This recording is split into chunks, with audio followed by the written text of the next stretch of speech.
Selamat datang di channel Gali Lagi. Di tutorial Microsoft Excel kali ini, kita akan membahas topik yang masih berkaitan dengan pivot table, yaitu Get Pivot Data. Ketika kita membuat sebuah pivot table, dan bila kita klik Pivot Table Analyze, lalu pilih Option,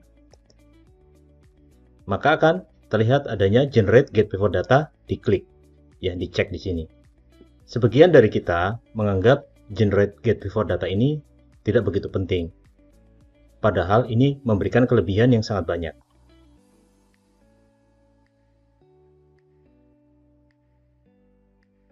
Saya berikan satu contoh kasus saja. Misalnya saya ingin mendapatkan gross profit percentage atau gross profit margin dan juga operating profit margin sesuai dengan negara ini dan mengambil dari data di pivot table. Maka kita bisa referensikan ke dalam sel yang ada di pivot table. Misalnya gross profit aktual adalah ini. Tekan enter. Dan bila kita copy ke bawah atau copy ke kanan, maka memberikan nilai yang sama semua. Sehingga kita perlu memperbaiki rumus yang ada di Get Pivot Data. Kalau kita lihat di sini, Get Pivot Data adalah balance, terus ada country. Di sini dipilihnya adalah Vietnam, kemudian account-nya adalah gross profit, dan skenario-nya adalah aktual. Kita akan mengganti ini supaya kita bisa copy ke seluruh cell range yang ada di sini. Maka kita bisa ganti teks ini menjadi referensi sel, yaitu Vietnam. Ini saya absolutkan kolomnya dengan kasih $. Kemudian untuk gross profit percentage-nya saya juga referensikan ke sel P6. Yang ini saya absolutkan untuk barisnya supaya tidak lari. Kemudian untuk yang aktualnya saya arahkan ke sini. Saya absolutkan baris dan kolomnya. Kemudian saya tekan enter. Bila kita kopikan semuanya, maka akan memberikan hasil yang benar. Misalkan 22.68 gross profitnya, ininya adalah aktual, dan operating profitnya adalah 2.55. Jadi ini benar.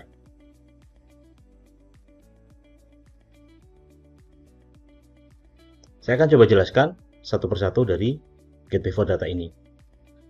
Pada prinsipnya, Get Pivot Data ini sama seperti SUMIFs. Ya, yang pertama adalah jumlahkan field balance. Karena kalau kita lihat di sini, kita buka untuk field list-nya, dia akan melakukan sum untuk balance.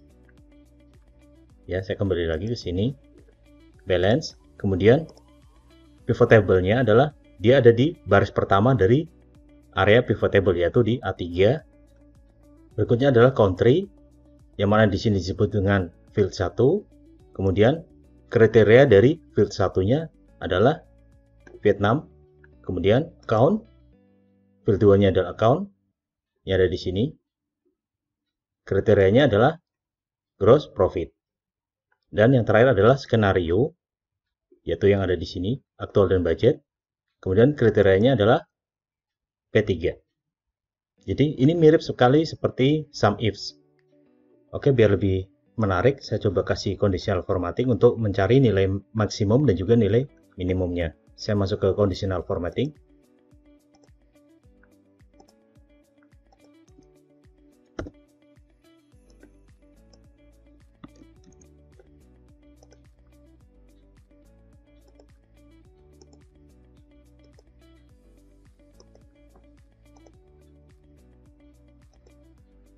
Sudah jadi untuk kriteria maksimumnya, kemudian saya buat yang kriteria minimumnya.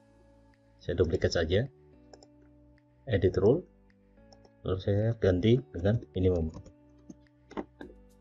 dan formatnya adalah merah. Oke, apply, oke. Dan terlihat untuk gross profit berdasarkan dari negara, Indonesia memberikan gross profit yang tertinggi. Sementara untuk UK memberikan gross profit yang terendah dari total negara yang ada di sini. Untuk operating profit pun sama.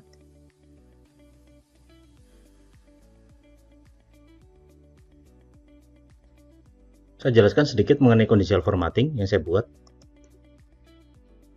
Misalkan ini saja. Di sini adalah perbandingan antara nilai P dan juga maksimum dari area P7 sampai P12, di mana di sini saya kunci untuk barisnya, saya absolutkan untuk barisnya.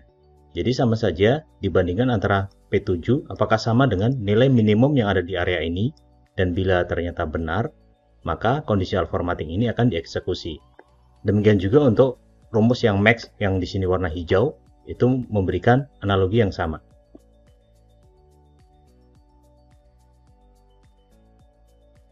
Maka kita bisa melakukan analisa terkait dengan data yang ada di sini. Misalnya saya untuk aktual saya sampai dengan bulan Juni saja, dan terlihat di sini gross profit tertinggi ada di Vietnam, tapi untuk operating profitnya yang tertinggi ada di Jerman. Dan kita bisa melakukan analisa data ini.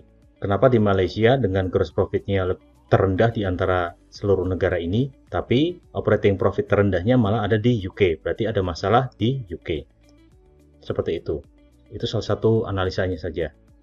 Kita bisa ganti juga, di sini saya sudah buat drop down, misalkan untuk budget, dan kita misalkan blok sampai sini saja, maka akan terlihat laporan ringkasan seperti ini.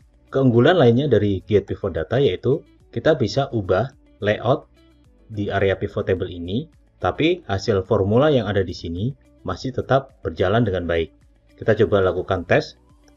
Misalnya di sini country, saya pindahkan dari layout area columns ke row. Dan pivot table-nya sudah berubah seperti ini. Tapi kalau kita lihat, rumus Get Pivot Data ini masih berfungsi dengan baik. Oke, saya coba pindahkan lagi ke format yang tadi.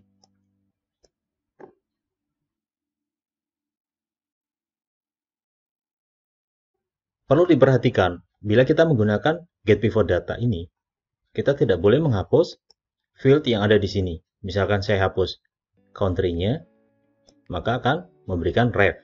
Itu yang perlu diingat. Saya kembalikan lagi country-nya ke dalam kolom, dan rumusnya masih tetap berjalan.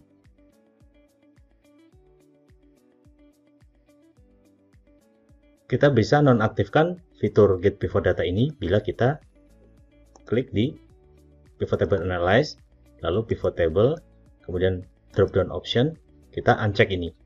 Ketika kita uncheck,